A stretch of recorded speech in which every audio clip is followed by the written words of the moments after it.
தேவன் கடவுள் நம்ம எப்படி ஆசீர்வதிக்கிறார், சொல்லியபடியே சொன்னபடியே. எப்போதுமே தேவன் ஒரு காரியத்தை நம்முடைய வாழ்க்கையில செய்கிறாருன்னா செய்யறதுக்கு முன்னாடியே சொல்றவர், சொல்லிட்டு இது முடி செய்வோம்ப்பா அப்படின்வார். அப்ப அது என்ன சொன்னாரோ அதன்படியே நம்முடைய வாழ்நாள் முழுவதும் செய்கின்ற தேவனாக நம்முடைய தேவன் இருக்கிறார்.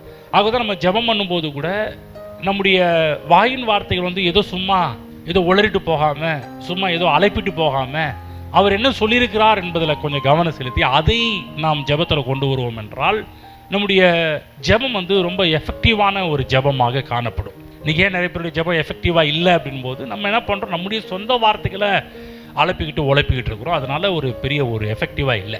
ஆனால் அவர் என்ன சொல்லியிருக்கிறார் என்பதை ஜெபத்தில் நாம் நினைவு கூறும்போது, நினைவுபடுத்தும் போது அதனால் ஏராளமான நன்மைகளும் ஜெபத்தில் மிகப்பெரிய ஒரு வல்லமையும் காணப்படுவதை நாம் எல்லா விதமான காரியங்களையும் நாம் அவைகளை பார்க்க ஆரம்பிக்கின்றோம்.